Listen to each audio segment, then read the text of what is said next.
मेरे दिव्य गुरुदेव श्री परमहंस योगानंद जी के द्वारा ये टॉपिक,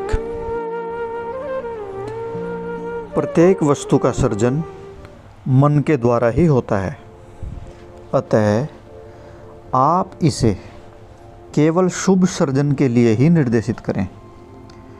यदि क्रियात्मक इच्छा शक्ति के साथ, क्रियात्मक इच्छा शक्ति का मतलब जो हमारी स्ट्रॉन्ग विल है, कार्य करने की इच्छा, उसको क्रिएटिव बनाने के लिए, डायनेमिक बनाने के लिए आप किसी ऐसे विचार को पकड़े रहते हैं और लगातार दृढ़ रहते हैं, तो वह अंत में साकार रूप धारण कर ही लेता है। जब आप अपनी इच्छा शक्ति को सदैव रचनात्मक उद्देश्यों के लिए प्रयोग करने के योग्य हो जाते हैं, तो आप अपने भाग्य के नियंत्रक बन जाते हैं। मैंने अभी इच्छा शक्ति को क्रियात्मक बनाने के 3 महत्वपूर्ण उपायों का उल्लेख किया है। पहला, एक साधारण या ऐसे काम को चुनें जिसे आप कभी नहीं कर सकते हो और उसमें सफल होने का दृढ़ निश्चय करें। नंबर 2, इस संबंध में आश्वस्त हो लें कि आपने जो काम चुना है वह रचनात्मक और व्यवहारिक है। फिर असफलता के विचार को अस्वीकार कर दें। फिर भूल जाइए कि आप असफल हो सकते हैं। और नंबर 3, उस उद्देश्य पर ही एकाग्र रहें और सभी योग्यताओं एवं अवसरों का उसकी पूर्ति के लिए प्रयोग करें।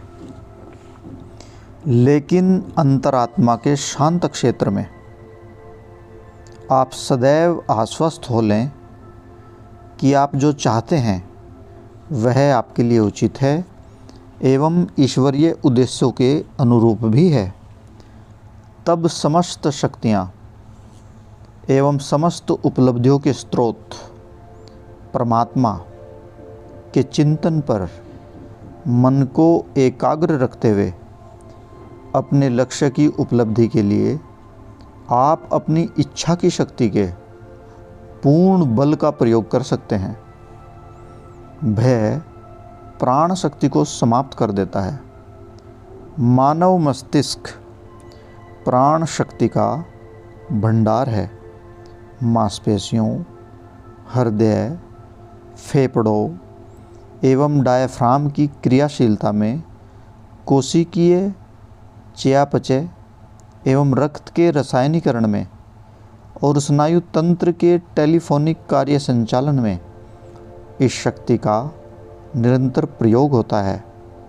इसके अतिरिक्त विचार, मनोवेग और इच्छा शक्ति की समस्त प्रक्रियाओं में इस शक्ति की एक बहुत बड़ी मात्रा में आवश्यकता पड़ती है। भय से प्राण शक्ति क्षीण होती है।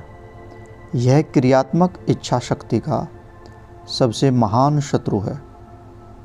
भय के कारण स्नायुओं में सामान्यतः प्रवाहित होने वाली प्राण शक्ति दबकर निकल जाती है और स्नायुओं की दशा ऐसी हो जाती है मानो लकवा मार गया हो। संपूर्ण शरीर की क्षमता का स्तर गिर जाता है।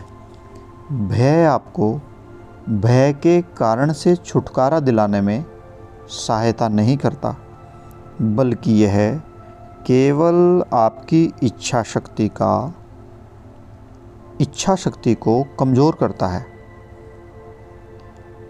भय मस्तिष्क को समस्त शारीरिक अवयवों को निष्क्रियता का संदेश भेजने के लिए बाध्य करता है।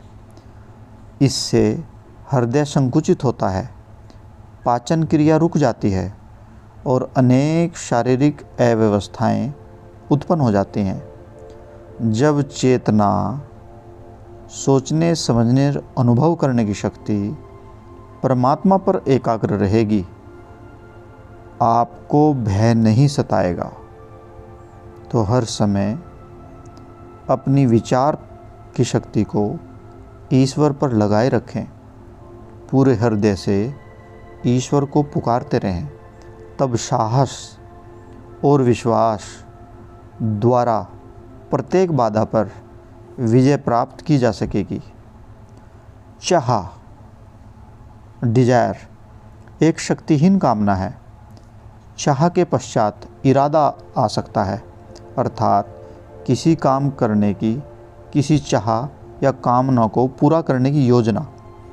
परंतु इच्छा, संकल्प का अर्थ होता है जब तक चाह की पूर्ति नहीं होगी मैं लगातार कार्यशील ही रहूँगा। आप में प्राण शक्ति तभी उन्मुक्त होती है जब आप इच्छा शक्ति का प्रयोग करते हैं, न कि आप किसी लक्ष्य को प्राप्त करने की मात्र निष्क्रिय चाह रखते हैं। असफलताओं से दृढ़ निश्चय उत्पन्न होने चाहिए। आपकी इच्छा शक्ति और आपके भौतिक व आध्यात्मिक विकास में असफलताओं को भी उत्प्रेरक बनना चाहिए।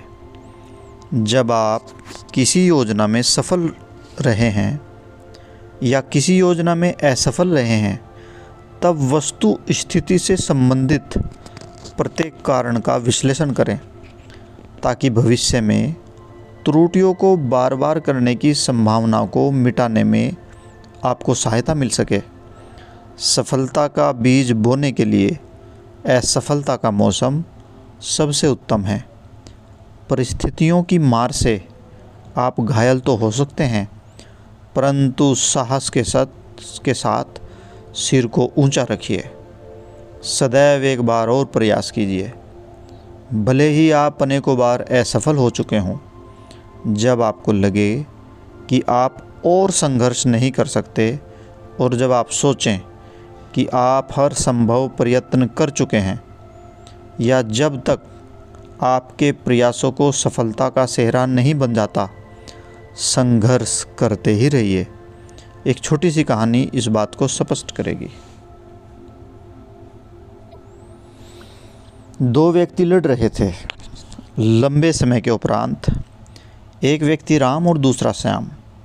राम ने अनुभव किया, अब मैं और नहीं लड़ सकता।